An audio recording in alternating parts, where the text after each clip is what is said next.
الفخار وخلق الجنة من مارج من نار فبأي آلاء ربكما تكذبان رب المشرقين ورب المغربين فبأي آلاء ربكما تكذبان مرج البحرين يلتقيان بينهما برزخ لا يبغيان فبأي آلاء ربكما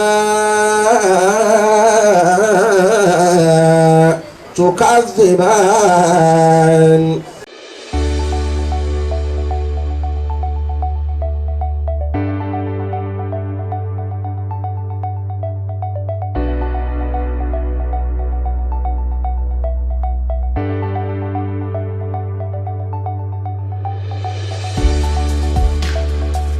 ويكفيك ذكرها في أمرك مرة تؤدي به فردا جزيلا مكملا تؤدي به فردا جزيلا مكملا. It's been 20 long years, but the pain of the loss of Chief Alhaji Tiamiyu Adebisi Adeyi Olowokere Balogun, the Odofin of Offa, remains fresh in the heart of his children. Family, friends, and well-wishers gathered to remember the sweet memory of late Odofin of Offa in grand style, just as tears flowed freely down the cheeks of his lovely children. Our reporter, Jumoke Oladokun, who captured the event, gave a graphic details of how 20 years remembrance remained just as yesterday occurrence in the life of the children, well-wishers, family, friends, and the entire Offa community. Here is our report. وَقُلْتُ اسْتَغْفِرُوا رَبَّكُمْ إِنَّهُ كَانَ غَفَّارًا أَسْتَغْفِرُ اللَّهَ الله أَسْتَغْفِرُ اللَّهَ الله أَسْتَغْفِرُ اللَّهَ الله أَسْتَغْفِرُ اللَّهَ الله. Tears still flowed as children remember their father and express how much they miss him and would have loved to still have him around for the enviable contributions he made into their lives. It was a spate of endless testimonies about the philanthropy and generosity family man and statesman that Chief Tiamiyu Balogun was in his lifetime.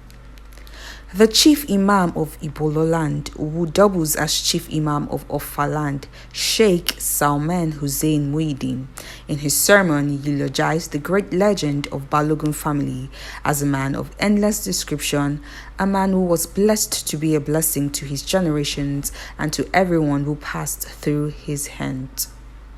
Sheikh Muhyiddin reminded all that as Chief Balogun had carved a niche for himself, his children, and everyone that passed through his life, it is required that every parent desire to be good and work to attain a place in the society for their children and generations yet unborn.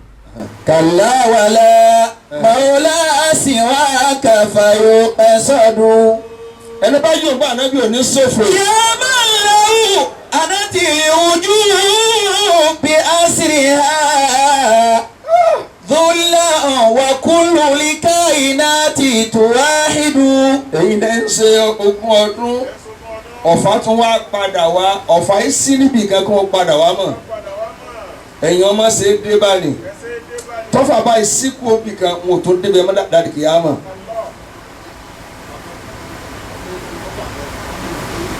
ogún ọdún wọ́n tún wá padà wá èrò tún wá pọ̀ báyìí àsìkò lẹ́yìn kí bàbá yín dá ẹ̀yin gan dá ẹ máa sọ̀rọ̀ kẹ́ máa ta wá bí agbọ́n. Anta lillahul wahidul faridul ladhi kullul qulubi lahu tuqirru wa tashhadu. Ẹ jọ̀ọ́ ọ̀rọ̀ tí ò ní gùn يا من تفرد بالبهاء وبالثناء. tí wọ́n ní mo ṣe fẹ́ ni kí n ṣe sọ̀rọ̀ ọmọ olórí ibú ó sì bínú kú lónìí. ọmọ tí bàbá rẹ̀ ò dáa yóò sì gbá láìfọ àyà mú pé bàbá àwọn kò ní dáa fún ọlọ́nà ọ̀run. fi aizihi walahul baka'u sarimadu. bàbá yín tọ́jú mi púpọ̀. يا من له وجب الكمال بذاته. bàbá yín tún wá sọ̀rọ̀ ó ní ẹ má sọ̀rọ̀ tí n bá sì ṣe mo lè fẹ́ràn ẹnìkan jù yá yín lọ ẹ mójú kúrò nítorí nǹkan ni mo ṣe o. fa àṣẹ ẹ̀yin náà gbọ́ ẹ kọjú síbí mo lè gbóbi nǹkan rù ju màmá yín lọ ẹ mójú kúrò bẹ́ẹ̀ ẹ̀yin náà fẹ́ràn nǹkan jù kan lọ. nítorí ṣe mí ti sẹ̀yìn náà. látàṣẹ́fóni bíláàbí àná àlùhù. bàbá yín ní sọ̀rọ̀ lọ́wọ́ báyìí bí n bá ṣe tó dùn yẹn mójú kúrò ẹ kọjú sí mi ẹni mo fẹ́ràn ọmọ kan jù kan lọ kádàrá ni mo fẹ́ kan ò fẹ́ kan èyí tí ó yàn ti yàn ṣùgbọ́n náà ní ṣiṣẹ́ ọlọ́run ló wọn yọ ọmọ tá a gbèrú tó ṣe kó ní ọ̀sálẹ̀ kan yìí.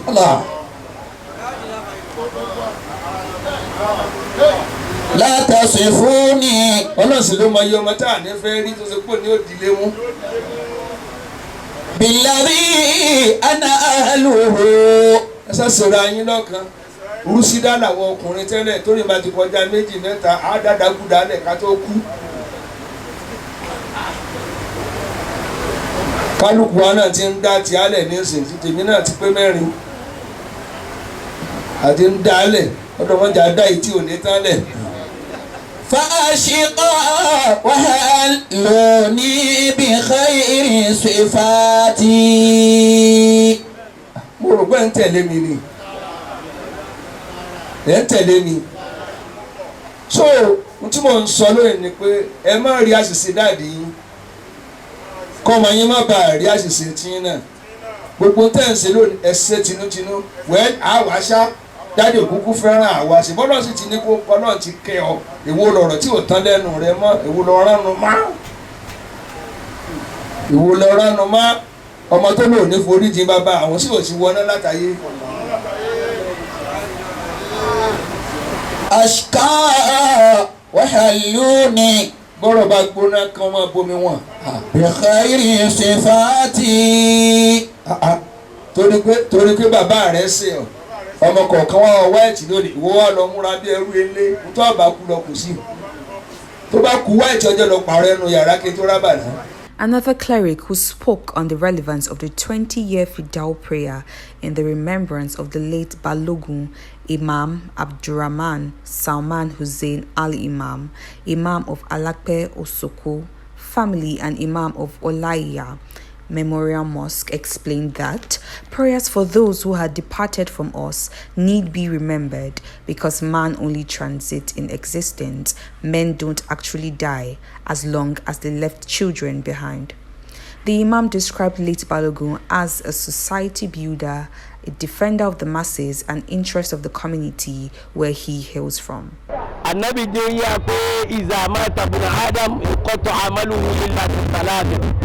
bí ọmọ nìkan bá ti lè gbajú ní tó sọ̀dọ̀ náà báyìí wọ́n ti parí wọ́n ti pa àkáǹtì rẹ̀ dé ọ̀nà mẹ́ta ló ti gbà tó máa rí àánú ọlọ́run òun náà ni sọ́dà kọ́tò ìjà àríyá unlimited sàárà táwọn ọmọ òkú àbẹ́ ọmọ bí wọ́n bá ṣe lóòkọ̀ ẹ̀ wọ́n kọ́ mọ́síláṣí ni wọ́n gbọ́ bọ́ọ̀rù ni wọ́n tún wọ́n àyè kan ṣe ni lókè ìgbà tí wọ́n bá ń lo àyè rẹ̀ ládàá ló máa bá ẹlẹ́ẹ̀kejì ni ìlímọ̀ àwọn ìlímọ̀ yóò ń tafà òbí àbí ìmọ̀ tó kú bá fi ilẹ̀ táwọn èèyàn wá ṣàǹfààní pẹ̀lú ẹ̀ bóyá kọ́ yẹn lẹ́kọ̀ọ́ àbúkọ́ yẹn ní nǹkan wọ́n wá ṣàǹfààní pẹ̀lú ẹ̀ ládàá ló lọ́ máa bá ẹlẹ́ẹ̀kẹta tó jọmọ́ ìtàn ṣe ni àwọn wáládé sọ́ọ́lẹ́hìn yádìhùlà àbí ọmọ gidi tó kú bá fi ilẹ̀ tó wá ń rántí àwọn òbí rẹ̀ tí ń ṣàdúrà fún wọn ládàá rẹ̀ yóò lọ́ máa bá òkú so èyí tí wọ́n ṣe yìí tó dáa púpọ̀ ni ìdá torí pé ìjà tàlákà ábùdó du àhàlì wàlídẹ́yìn fa iná ìyà nǹkan tí wà lórí risk alẹ́bìnrin lórí bí ọmọ bá ti lè gbé àdúrà ṣíṣe jùlẹ̀ báwọn òbí rẹ̀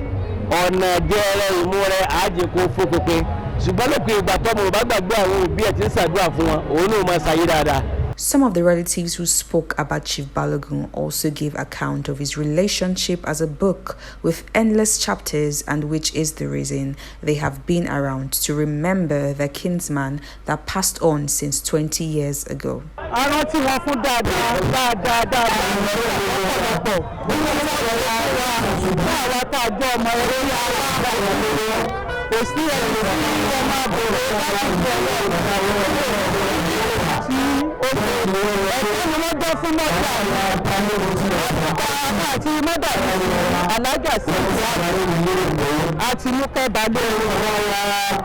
Very, very close.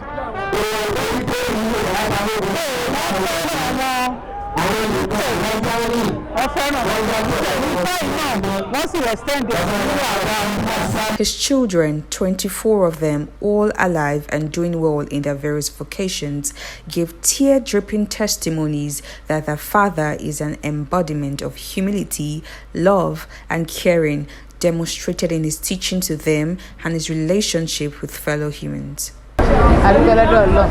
Pẹ̀lú ọjọ́ òní ó bá gbogbo wa láyé bá wa láyé wa ó bá pẹ̀lú ìdùnnú ni pé bàbá wa kú dáadáa èèyàn dáadáa ni wọ́n olóyè Ọ̀fà ni wọ́n lágbára Ọlọ́run Olódùmarè ló bá foríjì wọ́n. Bàbá mi dáadáa ni bàbá mi Alhaji Adébísí Tiamiyu bàbá gidi ni bàbá tó fi ń tọrọ bàbá ni lọ́dọ̀ tí bàbá tèmi náà rí báyìí bàbá tó tọ́mọ tọ́lọ̀ fún lọ́mọ tọ́tọ́ Ọlọ́run ni máa ń fún yàn lọ́mọ tó kì í ṣe èèyàn ó tún wá fi dáadáa lẹ̀ fún àwọn ọmọ rẹ̀ débi pé àwọn ẹ̀rọ tó wá ń ṣe dáadáa alhamdulilayi rabbil alamin Ọlọ́run adúpẹ́ lọ́wọ́ Ọlọ́run.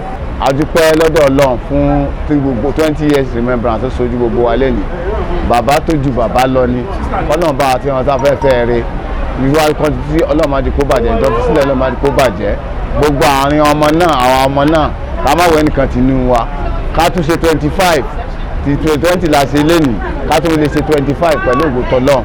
My dad had so many attributes. He lived a very enviable life, and everywhere I go his name precedes me, and I'm forever grateful for that. Some of his attributes that have continued to remain almost unchallenged in this community would be his benevolence, his charitable nature, his friendliness, his magnetic characteristics. He was very jovial. He was a man of means who the Almighty Allah blessed exceptionally. And I think, going by the crop of people who attended these prayers today, at very short notice of course, one can tell that our dear dad lived a very good life. Today we are celebrating the 20-year remembrance of our father, Alhaji Tiamiyu, Adébísí Olówókéré Balogun, the Odofin of Offa. Daddy was a man of unity. The chief imam was telling us, Baba gbogbo ayé ni. He taught us the virtue of unity. People that understand Yoruba will understand what people mean by Ọmọ Ìyá. Everybody is Ọmọ Ìyá, so long as we all have a common root. Anybody comes to the house and daddy says, Ẹ̀gbọ́n yín ni, àbúrò yín ni, àǹtí yín ni. That virtue is no more existing in this country. That is what we are building. Our families, our children are a collective unity, and that is what we are training our children. No division. Our father never divided us. Our children will never be divided. My dad is my best friend, a wonderful man. The legacy is left behind is the legacy of one love, togetherness, no division, all for war, all for one, and one for all. It's the best that anybody can ever think of having.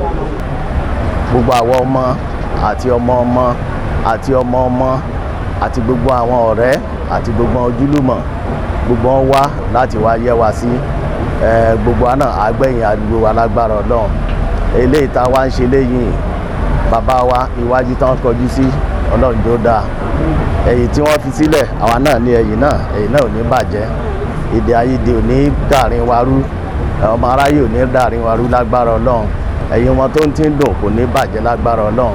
The 23rd child of the family, Samiat Omotola Badmos ni Balogun, was seen shedding tears around the tomb of her father. Omotola said that each time she is home, she visits her father to discuss vital issues with him, and that her father, Chief Tiamiyu Balogun, is not dead, but resting. He was an advisor and he was a father to all. One of the things that resonates most is his capacity to make everyone feel very special. It took me a very long time before I knew everybody in the world was not my auntie or my uncle, because we had to regard everybody as auntie, uncle. So sometimes when you go out and they ask you, oh, how are you related to the person? My dad would say, baba baba baba yare, ati ya baba re, egbon woni omo re. There was always that capacity to have one family. We didn't know, I didn't know it at all, and I still don't know it at all. I see everyone as one family. We are all together. We are not, we are all, one in unity. We are all united. Alhamdulillah, the children are grown. Àwọn ọmọ ti dàgbà, àti lọ́mọ ọmọ, wọ́n ti lọ ilé ẹ̀kọ́, wọ́n ti lọ ilé ẹ̀kọ́ gíga, wọ́n ti ṣe masters, wọ́n ti ṣe MBA, wọ́n ti ṣiṣẹ́. Ọlọ́run náà ti ń gbé wọn ga. So a dúpẹ́ fọ́lọ́run. We thank Almighty Allah for today, and we pray to Him to further grant our late father, our late grandfather, and great grandfather eternal rest. After the Fidau prayers, a reception was held for where all guests were entertained, all wined and dined in an open space beside late Balogun's residence in Offa. At the reception, the Deputy Governor of Kwara State, Kayode Alabi, who was in attendance, eulogized late Balogun as a man of many parts who not only gave a good account of himself, but also of his community and Nigeria as a whole. He prayed that his soul continues to rest with his Maker. No doubt, it is a good thing to create good legacies for our children and also live a good life, because that is the only way man can actually fulfill that he is being blessed as blessings to others.